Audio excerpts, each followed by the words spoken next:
Good morning, Sedona. It is Saturday, May 11th, 2024, and this is Sedona Life with Stephen Hanks, Red Rock Country's radio magazine, heard every Saturday at this time on KAZM 106.5 FM and 780 AM Mellow Mountain Radio, and live streamed at mellowmountainradio.com. I, of course, am your host, Stephen Hanks, and I welcome you to a radio show that each week explores all the fascinating aspects of life in Sedona and the Verde Valley and engages with intriguing personalities from all walks of life in our area. Today's show and all of my shows until the rest of this month, and that have been the last couple of months, are being sponsored by an outstanding local real estate company. Damian and Danielle's Sedona Village Real Estate Group with Coldwell Banker Realty should be your go-to real estate agents in the Sedona area. Why, you may ask? Because their experience in Sedona and in the Verde Valley and their dedication to this community matter. My producer behind the glass is the always reliable Ryan Thompson. Good morning. Ryan, what's the latest with you, my man? Not much. Same old, just improving the station day by day. Yeah, you guys are working up a storm getting this place together. It's unbelievable. I know. We got new equipment, so I'm so excited. I know. I'm geeking out. You know, one of the upcoming shows, I'm going to have to talk a little bit about all the new gizmos and gadgets you have, for lack of better phrases. I'm old. I say things like gizmos and gadgets. So Ryan, you might remember the last Saturday during my Stephen Sedona Scene segment, I mentioned that night the Democrats of the Red Rocks were having a Dancing with the Dems fundraiser at the Sedona Elks Lodge. Well, get this. There was a Do the Twist dance contest with Mayor Scott Jablow and former Arizona Congressman Tom O'Halloran among the judges, and me and my wife, B, who we call the Woman Warrior. Thank you very much. I've got him trained. We're the winners. Oh, awesome. I mean, I'm not going to say what my prizes were because I've been told by my guests I can't mention it. So I've already been sent. They haven't even said anything, and they're censoring me on the air. But I love them, so I'm going to let it slide. And I can see you're letting it slide. Yeah, and I have a couple of winners in my studio right now who just happen to be my aforementioned show sponsors. Am I allowed to say a word like aforementioned on radio? I believe that's allowed. Okay. All right. And they are Damian, Bruno, and Danielle Giann of Sedona Village Real Estate Group. But before I introduce them, you know what it's time for. And that's our usual top of the show segment we call Stephen's Sedona Scene, when I recommend some terrific events happening from today into next week in Sedona and the Verde Valley. So this morning, I'm only going to mention two events so I can get right to my special guest. Ryan, a question. Are you into surround sound music experiences? Of course. Yeah, I had a feeling you would. Well, you're in luck, because at the Sedona International Film Festival's Mary D. Fisher Theater on Wednesday, May 15th and Thursday, May 16th, both at 7 p.m., award-winning surround sound composer and producer KAZM will be presenting what he calls a mind-blowing exclusive musical extravaganza featuring the music of Hans Zimmer, the Moody Blues, and Alan Parsons. The May 15th surround sound show includes the Moody Blues classic album Days of Future Past. And if you're in my age group, you remember one of the songs on that album was Nights in White Satin. All right, I haven't sung too much on the air, so maybe I should. And the Hans Zimmer music will include cuts of scores from films such as The Lion King, Gladiator, and The Pirates of the Caribbean. The May 16th show features the work of engineer, producer, and composer Alan Parsons, who is famous for engineering Pink Floyd's Dark Side of the Moon album. Parsons' album, Tales of Mystery and Imagination, is a cinematic surround experience based on the work of Edgar Allan Poe. Tickets are $20 each night, and for tickets or more information, call 928-282-1177, or, of course, go to sedonafilmfestival.org. And by the way, KAZM presents these shows the third Thursday pretty much almost every month. And a couple of months ago, I actually went to the presentation of Elton John's Madman Across the Water. And I've probably mentioned this a couple of times. Everybody knows that I'm a huge Elton John fan. And hearing songs like Tiny Dancer and Leave On and Madman Across the Water in surround sound with like a blindfold on and that music coming in those speakers, unbelievable. Awesome sensory experience. So I highly recommend it. But the Big Kahuna event that is happening today from 12 to 4 p.m. at Voca Park, 690 Bell Rock Boulevard in the village of Oak Creek, right next to the Oak Creek Golf Course, is the 10th annual VOC Community Barbecue. Everyone in town is invited to this free event that will feature all kinds of great food, an ice cream stand, and for the kids, a bouncy house and face painting area, which I will not be participating in, but I'm sure I will be watching a lot of kids doing that. And guess what, folks? The host of Sedona Life with Stephen Hanks will be serving as the master of ceremonies, and Chuck Helstein and Ryan Thompson of KAZM Mellow Mountain Radio will be serving as the event's music DJs. So as you can imagine, folks, after the show ends, everyone in the studio right now will be racing over to the VOC to get ready for this terrific event. And two of the organizers who founded this event 10 years ago are with me right now to tell you more about it and about their work as Sedona Verde Valley real estate agents, as well as all their service to this community over the 20 years they have lived in Sedona. So first, I'd like to introduce Damian and Danielle and tell you a little bit about how I first met them. On the real estate front, focusing on Sedona and the VOC, but selling in the entire Verde Valley, in 2023, this power real estate couple was again among Sedona's top 20 agents and Coldwell Banker's top Sedona team. On the community involvement front, they are VOC Rotary Club chapter members, with Damian once serving as the second president of the club. They have organized several different events and fundraisers for the Rotary Club over the years, one of the biggest being the grocery grab at Clark's Market that Danielle organized 2 years ago. Boy, I would have liked to have done that. That must be fun running around grabbing groceries. Oh my God, especially with the prices now. They are Sedona Village Partnership board members. They've been involved with yearly creek cleanups for 11 years. And in 2018, they organized a fundraiser for the Sedona Charter School and raised $4,000. That's some pretty impressive community involvement. So, and they're going to tell us a little bit more about that. But I just want to tell a quick story about how I met them. So, as I've mentioned before, my wife B and I lived in Brooklyn. In 2017, after we sold a house, we decided that we would take some of the proceeds. We had visited Sedona a few times over the last 20 years and loved it, and decided, you know what, let's take some of our proceeds and buy a house in Sedona that we could come to during the winter, because, you know, I was getting tired of winters in New York. Obviously, that was a mistake. If you saw the winter here in Sedona this year, you wouldn't have wanted to be here. But be that as it may, so I started doing some research online about houses in Sedona and real estate agents, and one thing led to another, and my search led me to Danielle, who and her husband Damian, who were both Brooklynites. So that was a big thing in their favor. Like, you know, when there are a zillion real estate agents that you're finding online and you have to pick one or two, maybe pare them down, you know, there's certain categories that are going to sway the decision. So, you know, connections help. Yeah, you lived in Brooklyn, you were Italian, what the hell? You know, it's like, so anyway, I got together online with Danielle, and my wife and I in February 2018, I believe it was, we took like a 4-day little vacation to Sedona to look at houses and to have, you know, do some sightseeing again. And in one morning, I'll never forget this. I mean, I think you, Danielle, you'll remember this.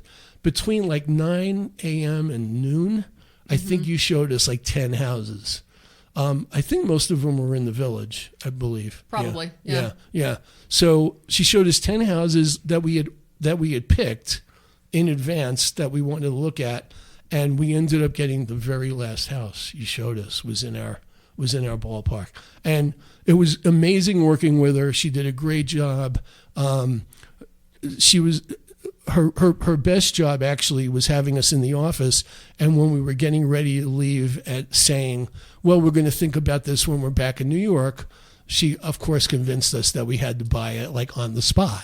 Twisted your arm. I mean, that's before right. you left the office, totally twisted your arm. Yeah, exactly. So, it was like, okay, she made her case. Danielle loves to find the right properties for buyers and doesn't want them to miss out.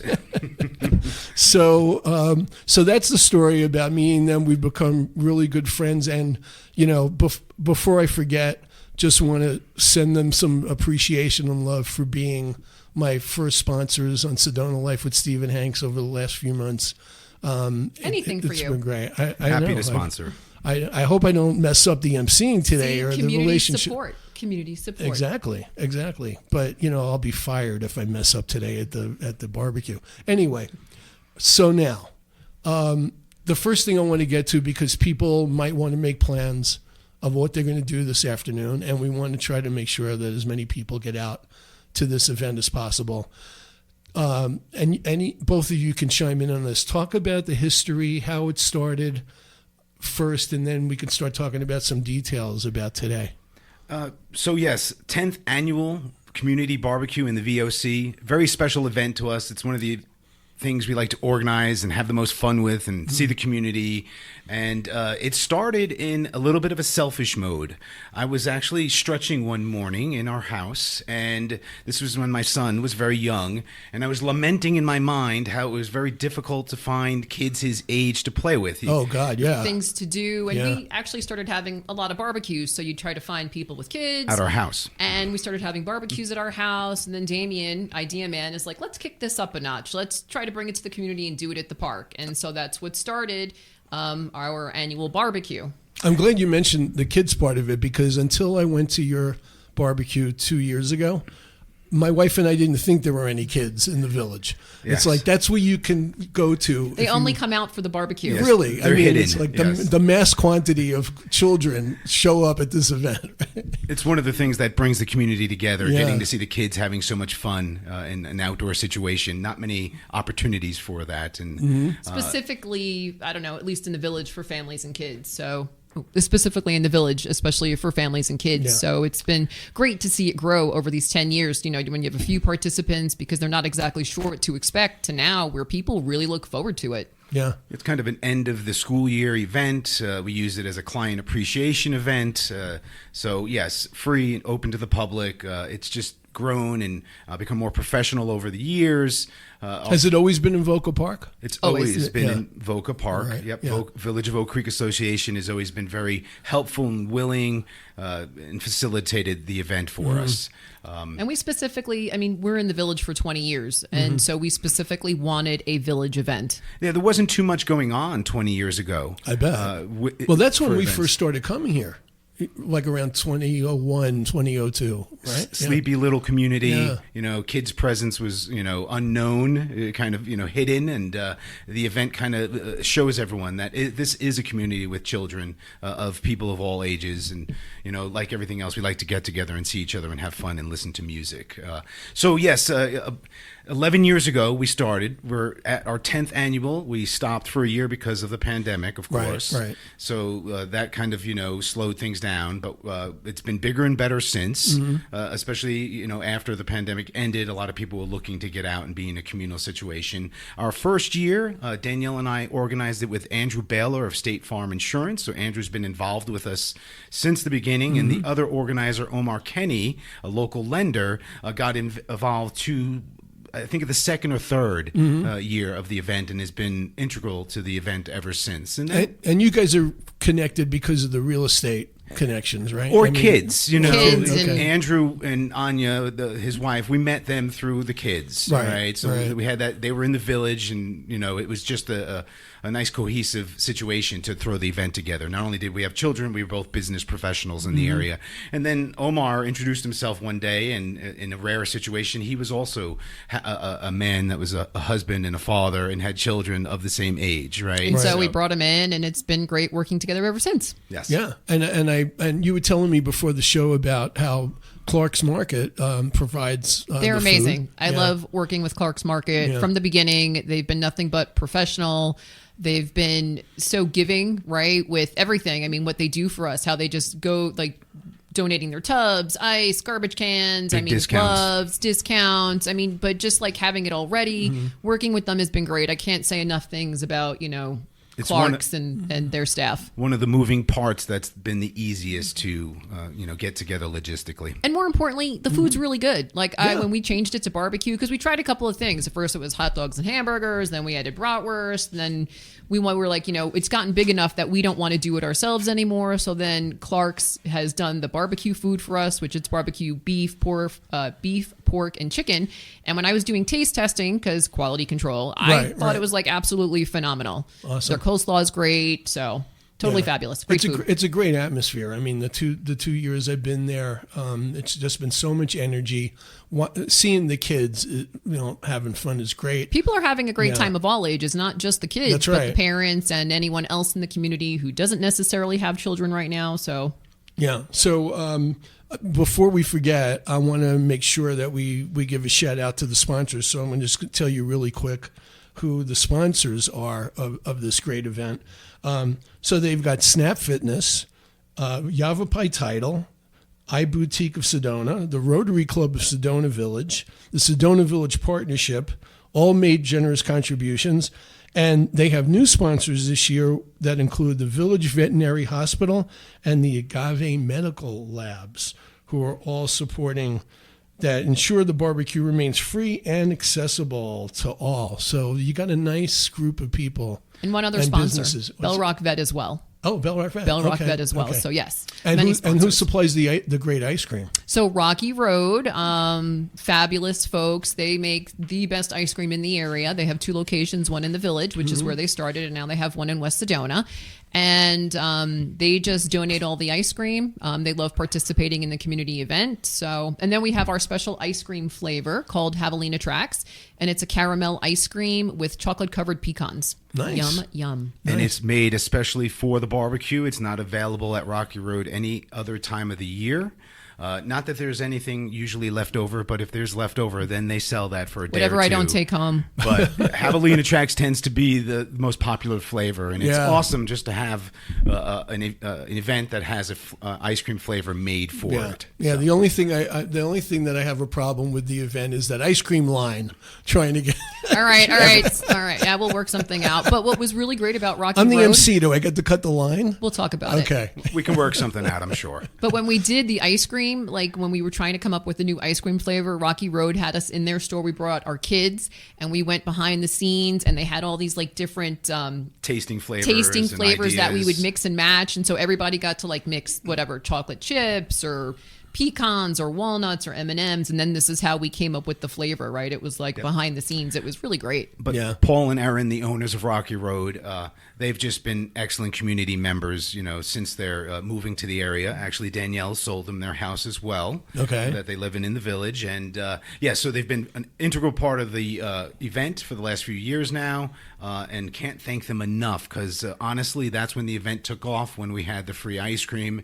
Everyone comes and loves the free ice cream. Wow, that's what. So let me ask you this, because there's a dynamic in this area. There's a whole West Sedona, Uptown versus the VOC, and going back and forth. So I've got to ask you, over the years, and have people from West Sedona come over to the event? Like, I know it's hard to know exactly how many, but do you sense that there's Some, absolutely. Yeah. Those typically have more of a connection to one of the organizers or the sponsors, or they have friends in the village and they come. Right. I would say the vast majority are village residents, but we get from all over. I mean, there's folks. We've had people Cottonwood, Verde Valley, Yep. places in the Verde Valley. So right. Talk a little bit about the vendors, if that's the right word. I don't know if they're actually selling stuff. The people that have booths on on the premises during the event? So not specifically vendors, it's typically nonprofits that come. Right. Any of the sponsors are allowed to come and have a banner and a table, and different years they have different availability to come and do so.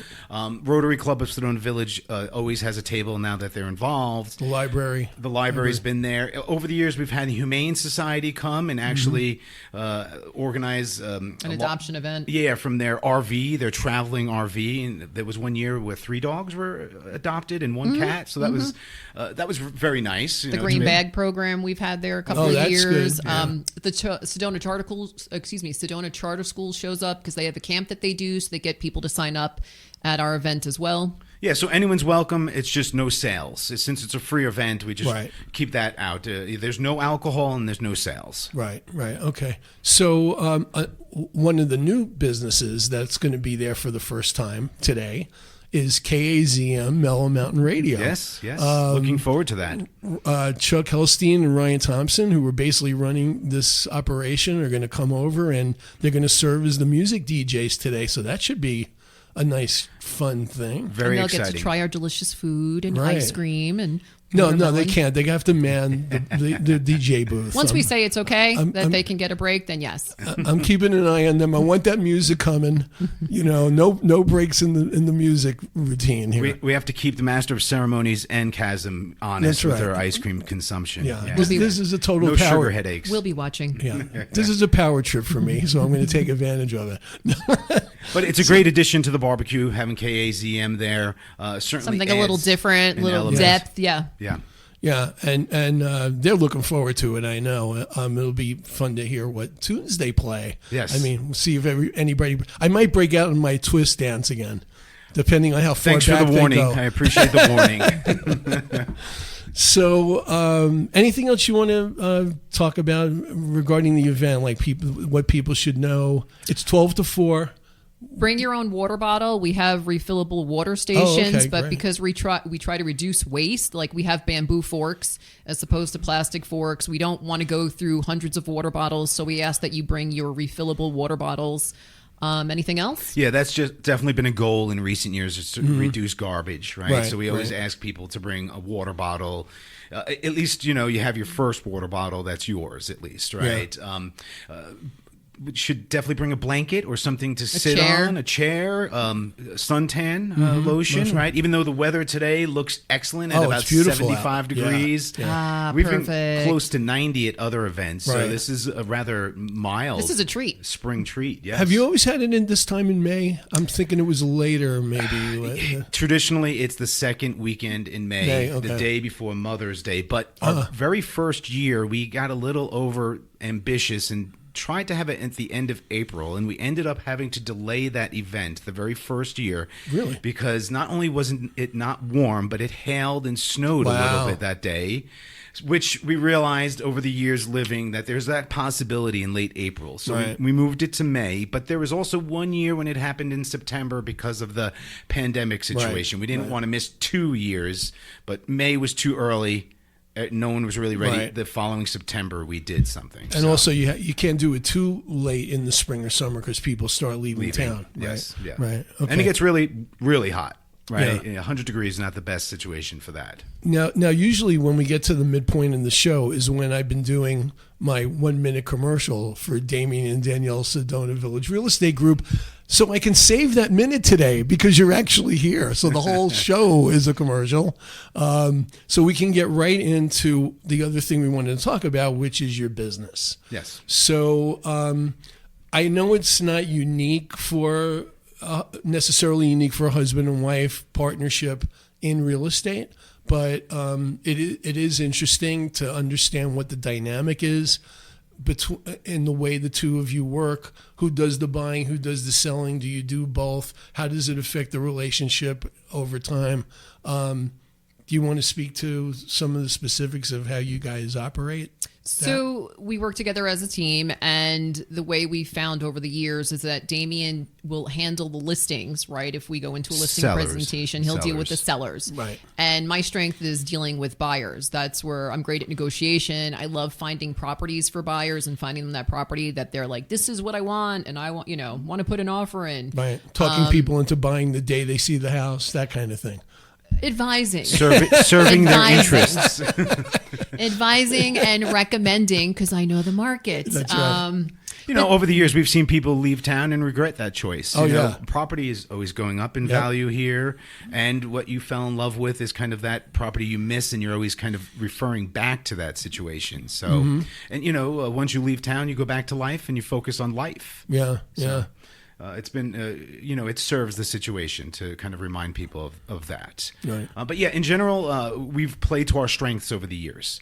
So, but it's about relationships to begin with, So yes, I'm primarily with sellers, and Danielle is primarily with buyers. However, if I have a seller that wants to buy something, right, I'm not going to just push them off on Danielle. It's the relationship with the person. Right, okay. Right. So if Danielle has had clients she's working with that are buying but also selling, I'll be integrally involved in the situation on the selling side. But Danielle keeps the relationship. That's what people are comfortable. It's a business about relationships. As much as what you know, it's who and how you treat your clientele. Yeah, we want our clients to feel comfortable. And so it's worked out rather well. Yeah. Now, you would know this a lot better than I would because you're in the business. You've been here 20 years. I've only been here almost 3 years. Yeah, but you get around. Yeah, a little bit. There's, is it my imagination or is there more?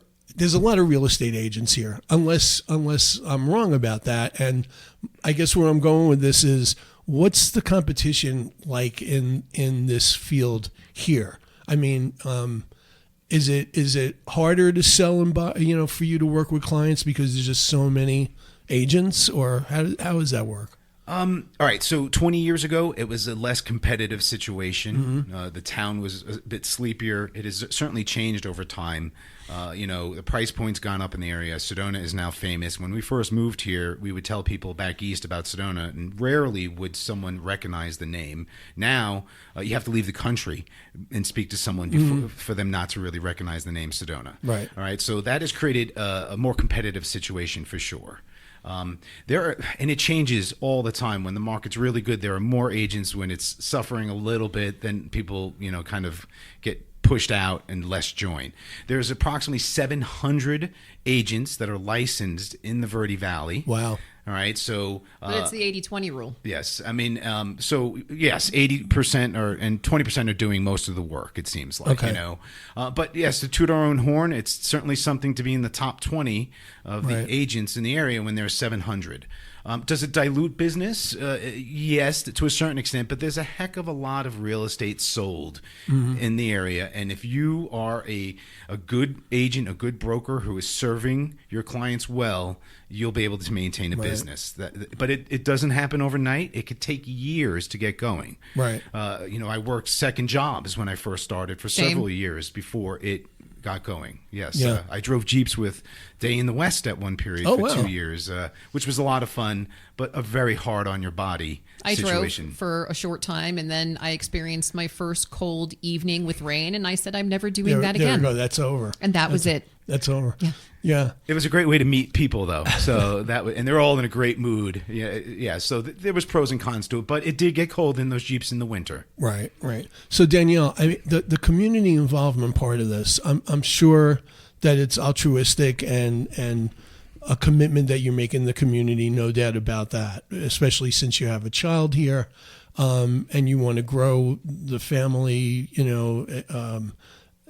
the friendships and all that stuff. How does all that impact the business side of it? I'm sure it has to help it in some way. It does, because you're not a stranger anymore. Right. People feel comfortable with you more than anything. And it's, product familiarity. People recognize us. We're not stranger danger. And so aside from that aspect, it feels really good to give back, though. I'm not going to be able to change the world on any large scale, but I can affect our community in small ways. And every small thing that we do helps somebody or puts a smile on someone's face. So that, I have to say, like the barbecue event, it's something I really enjoy. I get an immense amount of satisfaction because when you're there and you see these, couple of hundreds of people coming in and out throughout the day and everybody's having a great time, Thanking you. Talking to people I haven't met before, seeing, all the different kids and smiles on their faces. It's really satisfactory. It feels great.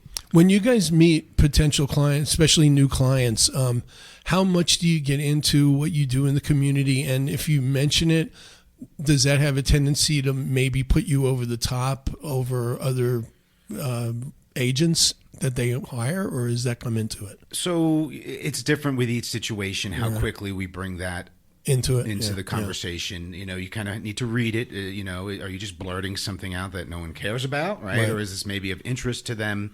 It has to come up organically in a conversation. It's not like we just throw it in someone's face. And if I may, you know, one of the reasons that we chose to, you can have a choice when you can try to market your business, right, in this area. You can just spend money on magazines and put yourself in the newspaper, and you know, maybe do open houses, and you know, it's just a purely selfish way to gain business if you're just spending money on advertising. So Danielle and I were like, well, instead of just spending that money on advertising, we can spend it on something that not only benefits us and the name of the business getting out there, but can also help the community. Right. So that's what we've kind of tried to do over the years is not that we don't do other advertising, but we try to do a certain amount of the advertising or marketing in a sense through a more one-on-one and in a manner that benefits the community as well. Yeah. So how much do you need to be really in tune with the economics, not only of like real estate specifically, but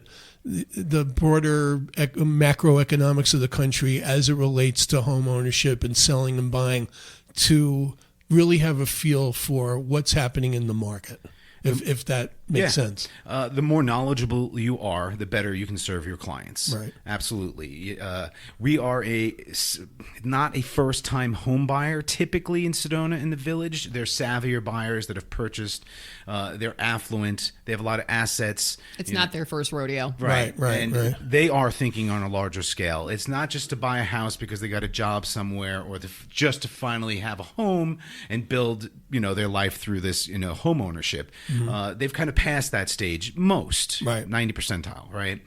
So the more knowledge, you certainly need to know enough about what's going on with mortgage rates. What's the Federal Reserve thinking? Right. You know, is there a recession coming? Is there a hard landing? How this will affect, you know, our situation? When mortgage rates first went up, it totally affected markets where people have to borrow to purchase. Right. That's not always the case here in Sedona. A lot of our buyers are cash buyers.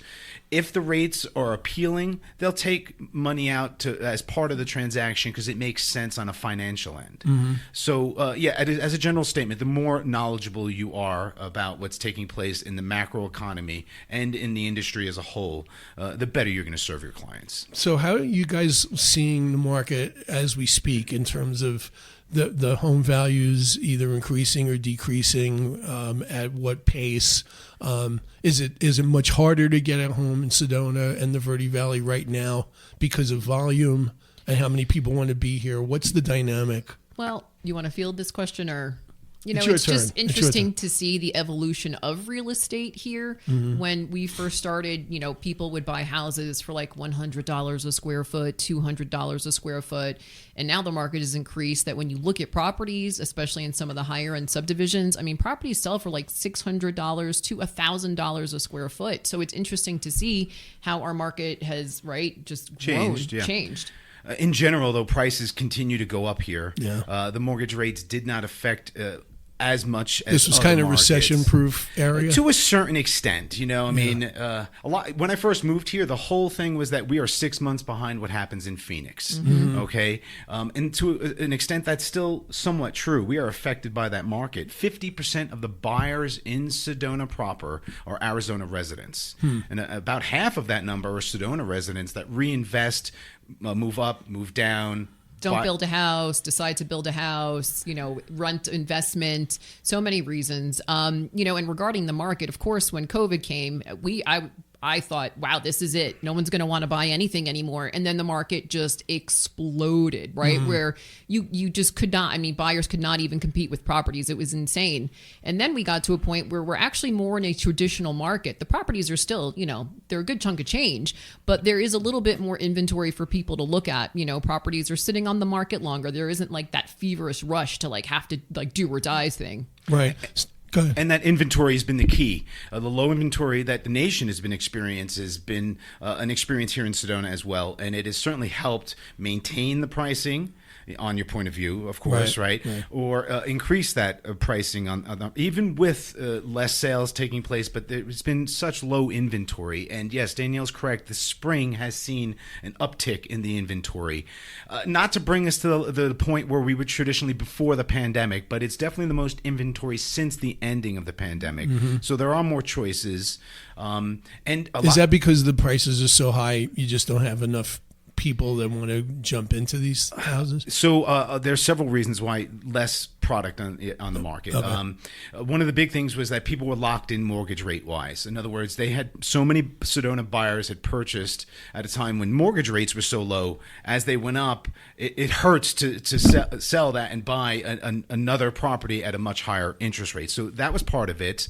Not enough new inventory being built in the area. Yeah, that's a big problem. Nationwide and exasperated locally. Yeah. Okay, it's expensive to build new inventory. Right. And it being a rather affluent community, there just isn't this need to sell. Right. A lot of the people who are selling for choices that are they want to sell.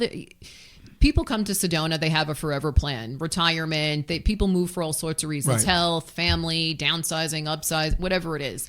And what I've noticed over the years is that people come with their plan, which is wonderful, but then plans change. And so that's why we always see this turnaround. So our biggest, I'd say, reason for moving here isn't so much financial, which is part of it. It's not about new job opportunities. It tends to be, since we have a mature community here, it tends to be end-of-life choices. Where, all right, family, grandkids are, I want to see my grandkids. So I would say it's one of the biggest things we see is that people decide that I love Sedona. I don't want to move, but I really want to be close to family, or closer to hospitals in big cities. But it's a want. It's typically a want to sell a situation, and even a have to sell situation. But they don't have to be rushed into it, right? That's the big difference. There's a big difference between wanting to sell and like absolutely having to rush out of a home for some reason. Right. So when people come to you and they say, I really want to have a house in Sedona or the Village, I say awesome. Yeah, you say awesome. But awesome. if inventory is low, do you have situations where you're able to convince them to buy properties in Rimrock or Camp Verde? Or it's not about convincing, it's about education. And so what I tell my clients, a lot of what I do is educate you about the market and properties and area. A lot of times people come here and they're like, well, I only want to be here and this is all I want. And then by the time we go through the process of looking at properties, areas, sometimes what they want is completely different than what they expected. And I'm also a big advocate of education and seeing as much as possible, because sometimes properties look great in pictures and then you get there and you're like, wow, it actually looked much better in a picture. And then other properties that you see, you're pleasantly surprised. And you never would have thought by looking at it without actually seeing it in person that it would be even a viable option. So I would say that we definitely seen a spillover in a sense. Okay. Verde Santa Fe is a community that a lot of those who decide that they can't get what they really want. Depending on price. Sedona. It's all going to be price-based. Of course, Price-based. And once again, it's not about convincing. It's about showing people their options and letting them come to their own conclusions and decisions. So they want water. There's only a limited amount of Oak Creek available in Sedona proper. But then we educate that Oak Creek continues on, and so does the Verde River, and there's other opportunities. Maybe Camp Verde has a 12-acre situation, right, that you can purchase, right? So yes, it's about that education and people taking their dreams into the reality and seeing how it survives. So do you guys do much in Cottonwood at all in that area, or does that come up in your... I would say other than Sedona and the VOC, Cottonwood's probably where we sell the most. Cottonwood, Cornville. Yeah. So the reason I bring that up is, with places like Cottonwood and Cornville, which are really close to Sedona. I mean, it's a 20 to 30 minute drive. Beautiful drive. Beautiful drive. I go to Cottonwood all the time. No traffic jams. That's where I have to get my my shots for my allergies. Do you? There's a lot of talk about how property values and house prices are really going up in Cottonwood also. Everywhere. Yeah. And do you see that as a problem in the market? Is Is it pricing people out on a sort of middle class level? If it is, then people wouldn't be able to sell. Prices would come down. Right. At this point in time, there's enough, and it's totally unfortunate. And there's a large segment of the population that's being priced out. Yeah. Absolutely. Yeah. It happened in the Village a few years ago, didn't it? And it's a problem.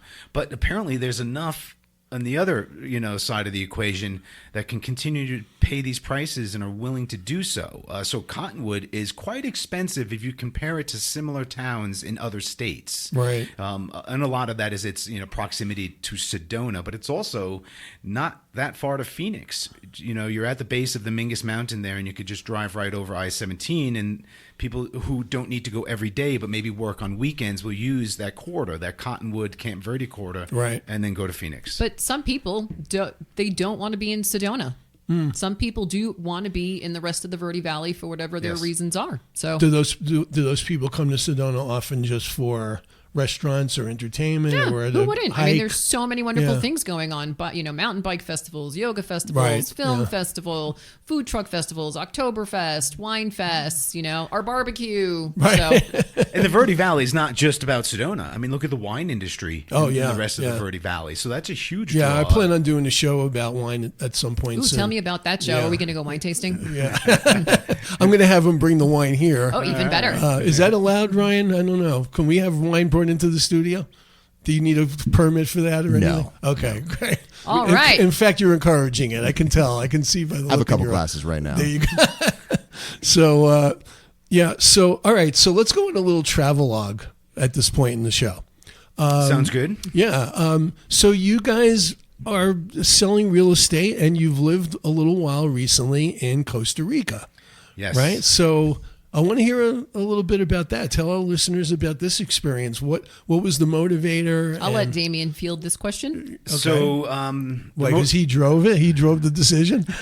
I was the idea man with that, and able to convince my wife and son in different levels, right? Idea man, yes, but we did it as a family. Yeah, right? of course, So absolutely. Always. Danielle is the driving force behind things once the idea is created. If it wasn't a joint decision, you might better say not that. both be here. Right, now. exactly. It wouldn't have happened. Right. So it was the sixth grade was coming to an end, so maybe even a year before. Your maybe son Dante is now 14? He's 14. Teen. He's graduating the 8th grade Right. soon and coming back and going to go to Verde Valley High School. So we're actually going to be back mid-July full-time. Okay. But to pull back a little bit there, it was about school for Dante. Okay. I've always personally thought it'd be interesting to live in a tropical environment, Central or South America. Never really had another motivator other than my own sort of interest and curiosity.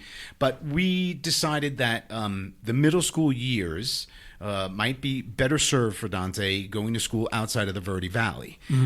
It is so peaceful here. It is so safe in the Verde Valley. We love I love the bubble. I It's love a the bubble. Sedona bubble. Right. It's amazing. You cannot compare it to Brooklyn. I mean, I'm so happy to be, I love Sedona, so happy to be here.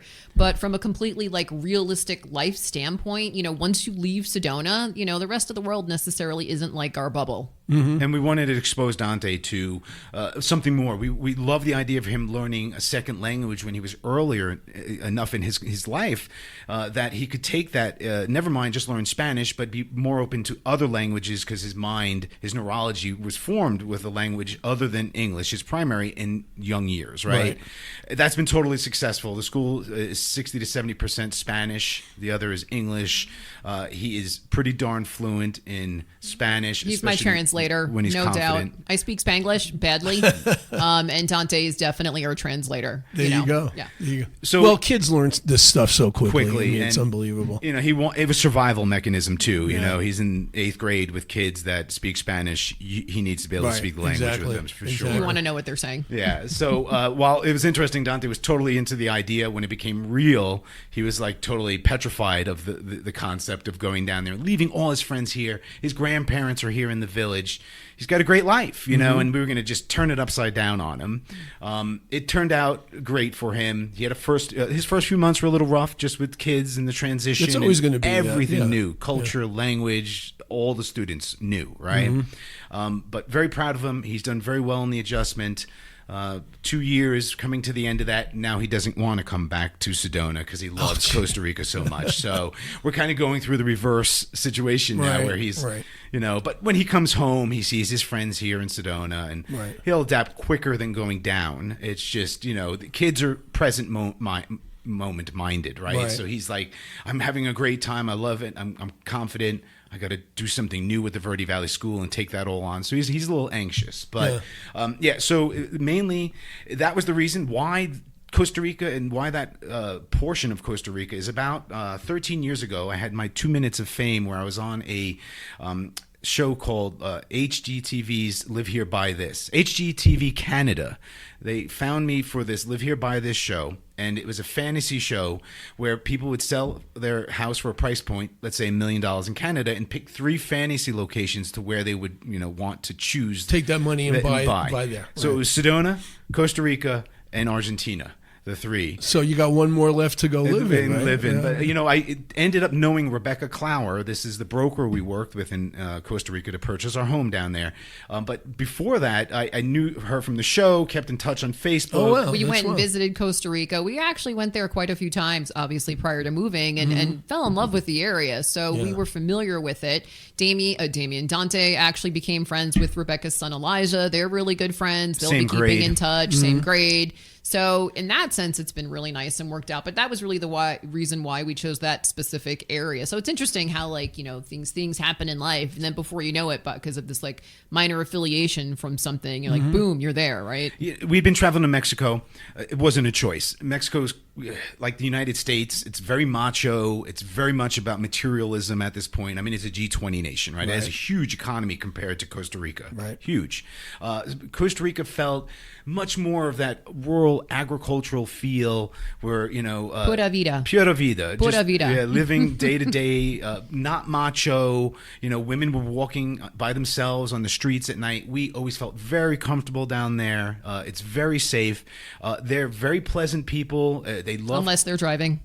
When they're driving, it's a little crazy. It's like a little bit like New York City on steroids. Right. Okay, cab drivers everywhere. Everywhere, yes. But it's just part of the way things are down there. And it was a little bit of a culture shock for us when we moved. Totally, yeah. We got used to a lot of it. Yeah. So what about the real estate part? So you started a real estate business down there. Well, right? what we did is we joined with Rebecca Clower, the aforementioned broker of Blue Water Properties. That's the second aforementioned in the show. There you go. And I heard you the first time. I'm like, I'm going to use that. So she has Blue Water Properties. It's the biggest independently owned company in that Guanacaste region. There are Coldwell Bankers and there are Remax and so forth. But we started as much as we could with our business down there. One of the hindrances is the system.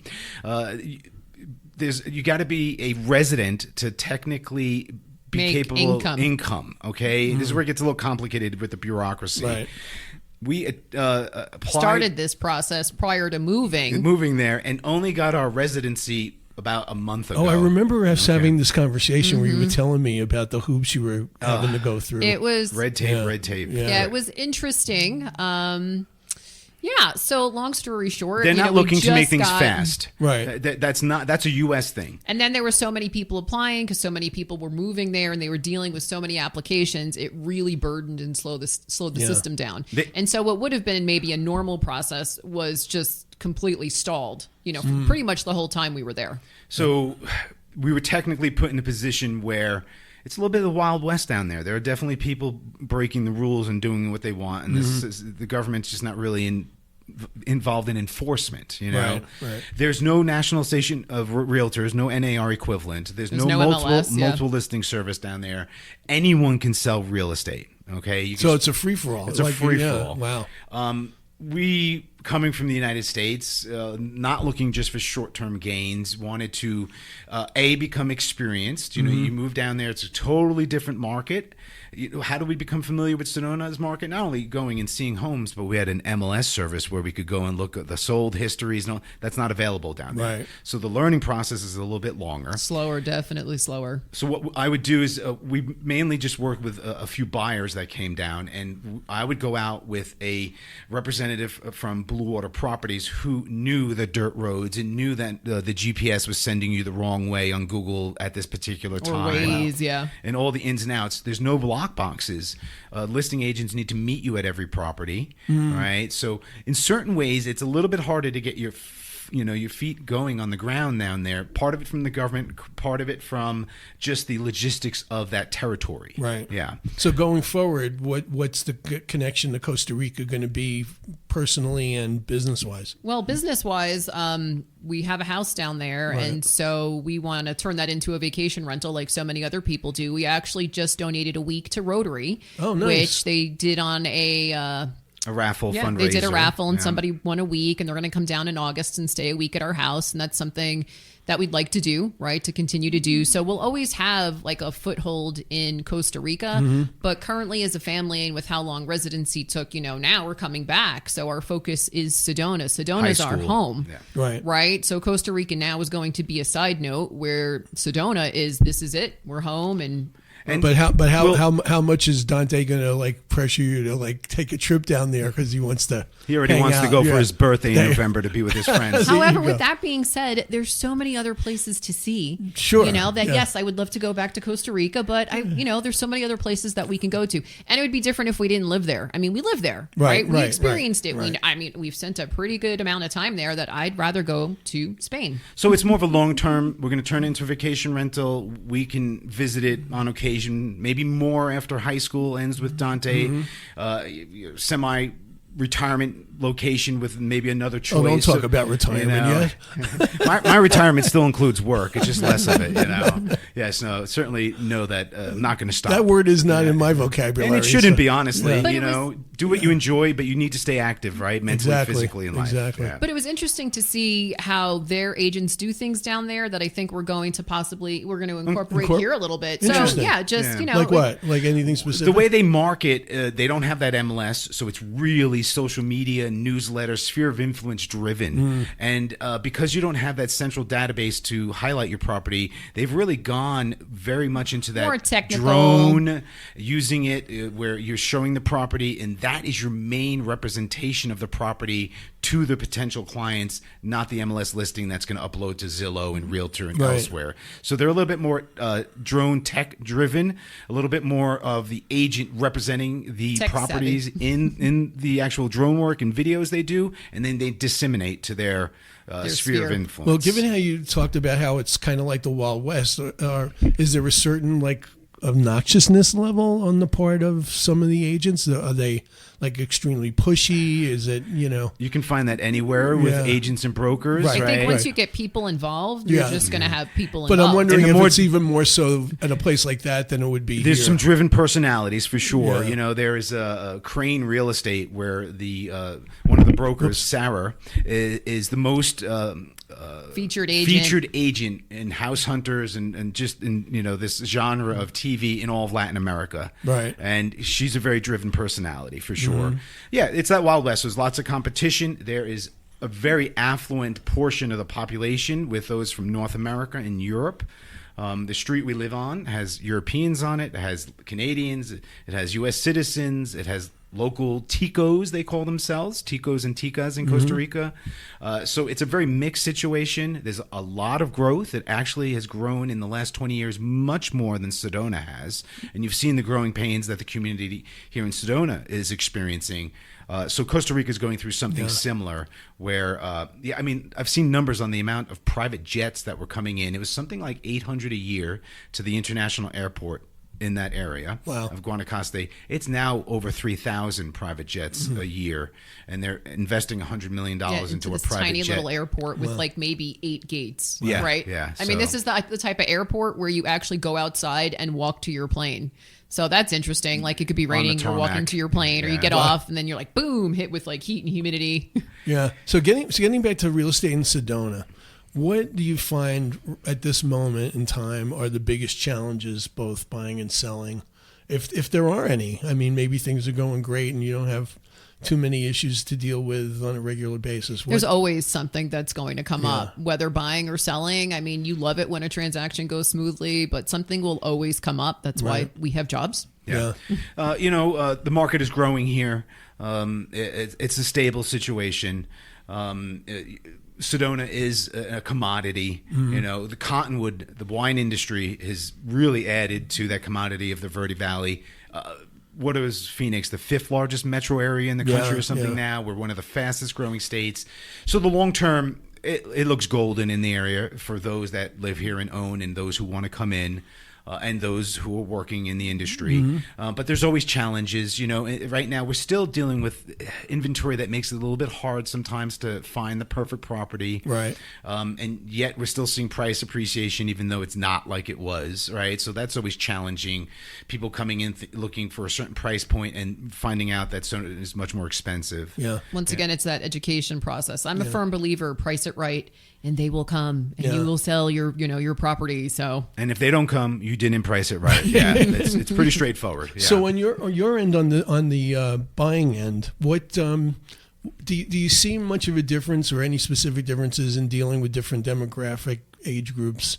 Like, what's the challenge in dealing with people like maybe retirement age versus young families buying here? There aren't too many young families buying here. Yeah. Usually it's more of a mature, retired demographic for sure. So like Damian was mentioning, you're dealing with a more affluent, educated buyer who, it's not their first time buying a home. But less tech savvy. So, the few millennial, Generation Z, whatever labels you want to put on things, they're a little bit more ease doing things from a distance, digital signing. COVID helped with that, where people didn't want to come in person and see properties. So you would do video tours or, something like that. Right. On a personal level with our business, the older population had a little bit more trouble being convinced. We were successful sometimes not, to hire us for our experience, not just so I'm in front of you at that moment so you can see my beautiful face, right? Where, millennials were totally fine. They didn't want to see you in person. It's a very different. Right. There's a big change taking place. So we're getting close to the end, and I wanted to, before I talk about next week's show, I want to leave at least a little time for you to make one more pitch about the event today. So take it away. Tell us. It's going to be fabulous. It's going to be lots of fun. If you're bored, if you're hungry, if you just want to hang out, bring a chair, bring a blanket, bring your water bottle, and come on down for some music. I mean, you're never too old for face painting, so maybe we will talk you into it, Stephen. We shall see. Okay, and remember, it's 12 to 4 at Voca Park in the village of Oak Creek today. And it's a great event. I've been to 2 of them, and now I get to MC, and I'm really looking forward to it. You love that. We are looking forward to MCing as well. Certainly should be a nice addition to the event. We're schmoozing, you're MCing. There you go. So, free music, free food, free bouncy houses, free face painting, and more. Awesome. Come on down. That's right. And so, listen, I just want to tell you guys, I really appreciate you coming today and telling us all about this and your sponsorship of the show. And you've just been great all the way around since we got here. Well, thank you for having us and thinking of us as sponsors. We always appreciate you as well. So thank you. Yes, thank you. It was a great show. Really happy to be here. You were great. So I want to thank my special guests, Damian, Bruno, and Danielle Giann of Sedona Real Estate Group at Coldwell Banker Realty. And again, you want to seek them out for your real estate needs because their devotion to the community and their experience matter. And I'm living proof of that. By the way, I hope you'll tune in next Saturday, May 18th, when the topic on Sedona Life with Stephen Hanks will be Sedona Trek, hiking in the Verde Valley. And my special in-studio guests will be members of the Sedona Westerners Hiking Club, the president, Terry Petrescu, and the public relations officer, Sarah Stifler. And you'll learn all the good trade secrets about where to hike, how to hike in this area. It should be a great show. And by the way, Ryan, the Woman Warrior will really be into this show because she's a Westerners member and hikes with that group a couple of times a week. Thanks again to my main man and producer, Ryan Thompson. By the way, tell your friends who couldn't hear the show today that they can listen to a podcast version anytime on Apple Podcasts and on Spotify, and I'll send you the audio file to Sounds that. good. And the link, so you can post it all over. Definitely. You can also find Sedona Life with Stephen Hanks on Facebook and Instagram. And you can email me with comments and questions to stephen@mellowmountainradio.com. Thanks for listening to Red Rock Country's radio magazine. Catch you next Saturday, everyone.